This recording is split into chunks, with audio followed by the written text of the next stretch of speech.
Hey everybody, I'm Michael Coker. I'm the mayor of the city of Mulberry, and today we have a special guest. If you've ever wondered what a city manager does, you're going to learn today, and you're going to find out exactly what happens behind the scenes at the city of Mulberry. So stay tuned.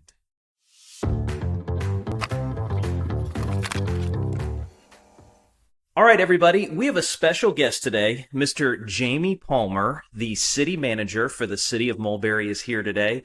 And he is our special guest. First off, Jamie, thank you for being here. It's a pleasure. But before we kind of dive into what a city manager does or what they are, why don't you just talk a little bit about yourself? Where are you from? What brought you to Mulberry? I'm originally from Rome, Georgia. I grew up there, graduated high school there, and was involved in my community up there.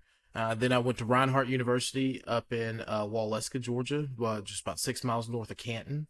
And from there, I took an internship working with the city of Woodstock. And so I spent the last 9 years there and worked my way up from an intern to the assistant to the city manager, handling the CIP program for the city. Okay, that's awesome. So to go all the way from starting as an intern and then obviously to progress to the assistant city manager position, I mean, obviously that's a really big deal. Can you just kind of talk about, let's just talk, before we talk about Mulberry, talk about what your day-to-day looked like in Woodstock. What type of things did you do?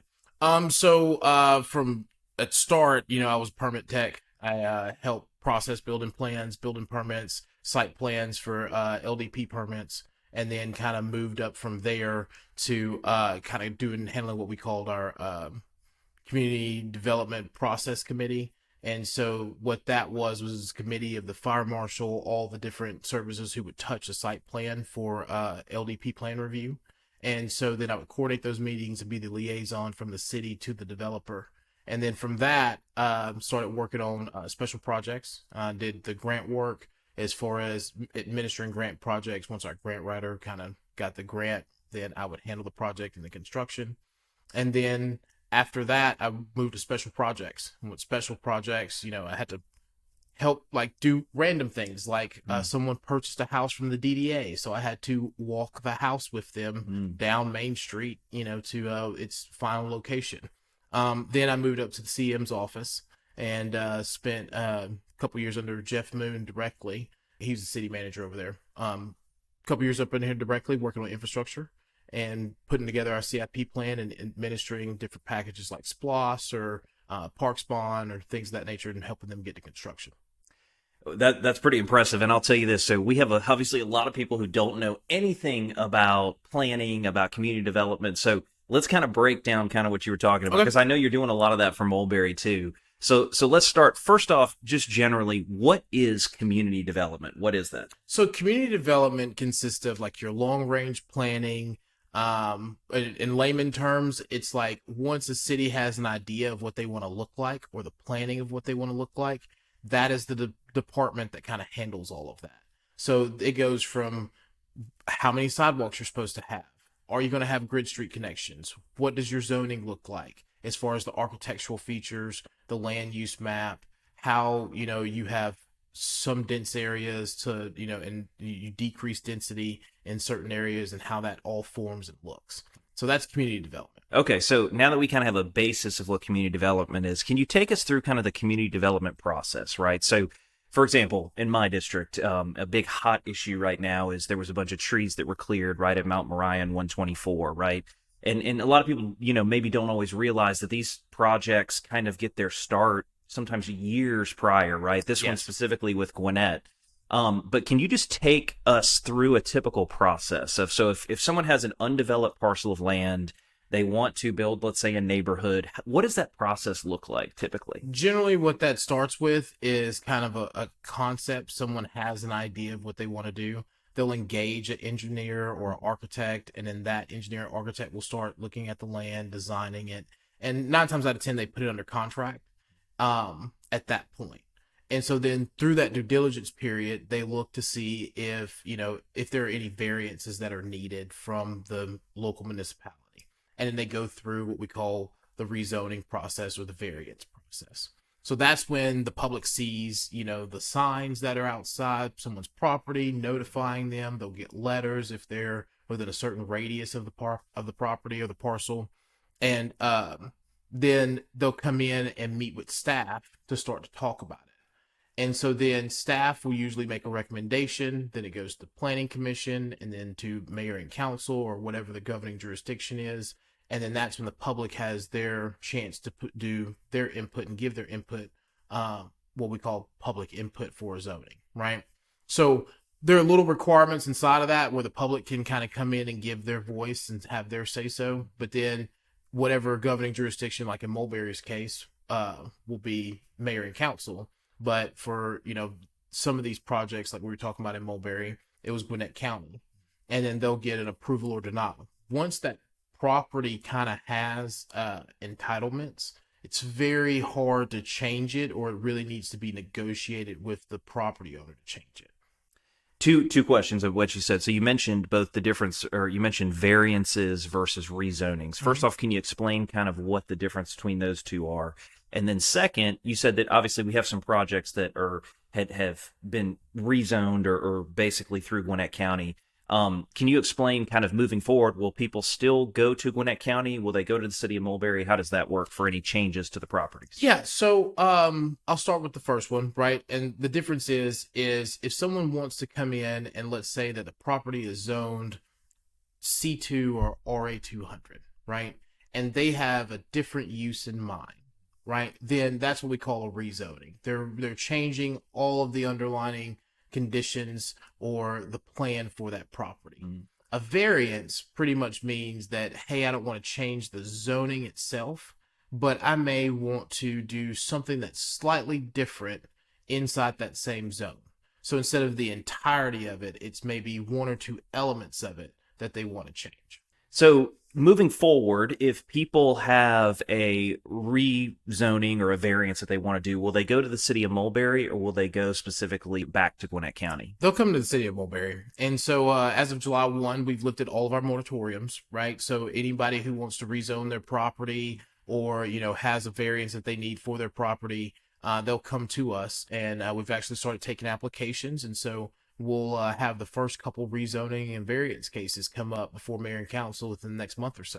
And my next question is let's say that I'm a member of the public, right, in the city of Mulberry, obviously, and I want to know what's being built, what's being rezoned kind of around me. What's the best way for me, just as a normal resident, to keep up with these rezonings, to know what's going on in the city, maybe to show up to meetings and speak and give a public comment if I want to? What's the best way to kind of get that information? The city website. So mulberryga.gov.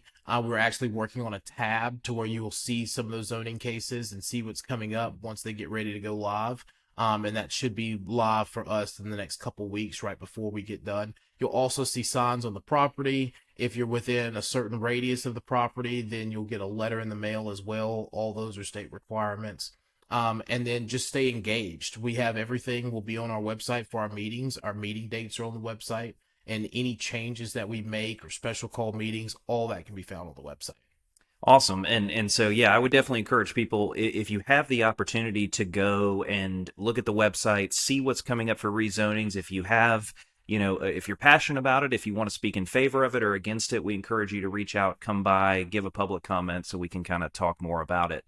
I wanted to ask you too, so you mentioned at the very beginning about Mulberry having this kind of plan of what the city's going to look like. Mm-hmm. I know that there's been some discussion at prior meetings, right? We've talked about things like a comprehensive plan, different things like that. Can you speak a little bit more to that about the planning process, maybe the Department of Community Affairs role in that? Can you talk a little bit about how that all interplays together? Yeah, so we call it DCA, the Department of Community Affairs, has a requirement, or really two requirements from the state for cities and counties. The first one that we'll go into is the comprehensive plan, and that is basically saying that we have kind of a 10-year plan that we can update in every 5 years or so, or really every year if necessary, that talks about land use, how we plan for land use, transportation, our housing product. All these things are encumbrance inside of your comprehensive plan. And it's just that. It's your comprehensive plan of everything. It's your whole body of work, right?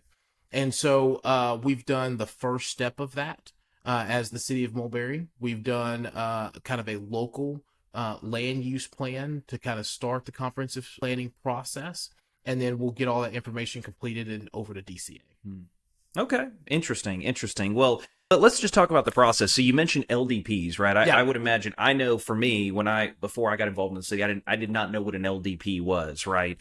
And so, can you tell us what an LDP is? But just kind of talk about, okay, now let's say a project got rezoned Mhm. and it's ready for development. What's the typical permitting process that they go through? So, generally, it starts with, in government we love our acronyms, right? So it's LDP stands for your land disturbance permit. Okay. So anytime that someone would come through, and whether they want to do it by right of the underlying zoning, or if they want to come in and get a variance or a rezoning, they have to submit what we call your site plan. And in your site plan, it shows all of like how your streets are connected, your signage, everything from your landscaping, the size of your lots, all those details are inside of a set of engineered plans. And so that's what they submit for their land disturbance permit. This permit allows for a property owner, developer to pretty much break ground. You'll see the orange fence go up, and you'll start to see, like, the silt fence, which is the black fence, trees come down, property get graded, right? So inside of the LDP, there are other permits like an erosion control permit. You'll also have a clearing and grubbing permit. Then you'll have various permits for like connecting utilities or things of that nature. So from that, we call all that your kind of horizontal work. Mm-hmm. And so really when you first see a development, right, everything is flat. And so this is when they're putting in the curb, the gutter, the streets, the, underground utilities, they're grading it, they're cutting down trees, and then you'll start to see vertical work. And that's when buildings and structures start to go up. And then there's a host of permits on the building side that kind of go through with vertical work versus horizontal work. Okay, so when you talk about basically the vertical work, that's kind of the land clearing, putting the streets in, putting the sewer in, that kind of That's items. that's the horizontal work. Horizontal work. Thank Yep. you. That's what I Yep. meant to say. So the horizontal work is there. The vertical work would be the actual structure getting built. Is that That's right? correct. Okay. See, I told you I'm not an expert in this either, so that's why we rely on Jamie at the city for this kind of stuff. So okay, so that's kind of the process that you see. Now, same question as before. So I know, when we first started the city, there was big issues with permits getting canceled and those kind of things by the county. And my understanding is that Mulberry's taken over those permits. Is Mulberry going to continue to do the permits for these projects throughout the duration of the development? That's correct. So Okay. all the projects that were underway or were approved by Gwinnett County, that either got canceled or were starting to go into construction, as of last year, we've now taken those over. We are now inspecting them. We are now finishing the review of some of them or transferring the permits. So there's three kind of sections that we have to put this in. There are things that were already approved by Gwinnett that we kind of have to move forward with in some regard or negotiate with the developer in some regard. Then there are those that were not approved yet that we're going through and reviewing with the developer and then getting them through the process. And then finally, there are those who are brand new who just have come in to kind of work with us here at Mulberry. Okay. And just for those that don't know, obviously, can you talk a little bit about, I know Mulberry has hired various contractors to assist with this. Can you talk a little bit about who's the contractor that's kind of helping us with this planning and this permitting and those kind of things? Clark Patterson and Lee, CPL, right? They're located in Swanee, and all of our consultants have been absolutely fantastic. One of the great things about Mulberry is that though we're a brand new city, like we have decades of experience that are coming in to kind of get everything off the ground. Mm. And all of I call them our customers because that's what they are, right? All of our customers from our citizens and everybody else has been impressed with the fact that you don't see cities kind of do this level of work or get to this level of detail within 6 months. Most of them have been around for hundreds of years, and they are doing the same thing that we're doing, and we're doing it at a faster pace. And so I'm very pleased with the work that staff has been doing, because it's almost unheard of that we would be at this point as a city within the time frame that the city's been in existence. Yeah, I mean, I couldn't agree more. I mean, all I'm getting from people is positive feedback of, oh my gosh, Gwinnett took so long to get this permit application or to do this, and you guys are so fast. How do you do it? And I don't think that's a great point. I don't think people realize that we through Clark Patterson Lee, we have decades of experience of people who know what they're doing, and that they are able to operate at a faster pace, and through kind of the privatization of that service, if you will. And that's all of our consultants. I mean, Clark Patterson Lee has been great. CKH has kind of helped on the finance side and helped put some things together as well. And then we have Low Engineering coming online to kind of help with some of our with our stormwater processes. We get stormwater off the ground. And then for our water and sewer, EOM has been working with us and kind of helping us communicate with water resources, so that they can communicate on making sure that, projects get connections, that we can get some of the, underground utility stuff done and get businesses open. That's awesome. Yeah, no, I agree. Everybody's been doing a phenomenal job. What I would tell you, or kind of to wrap things up here at the end, is there anything else about community development that you think that our listeners need to know in the city of Mulberry, just of things that are upcoming, or things that they may need to know about if they need a permit for their property? I mean, anything else you'd want to tell them?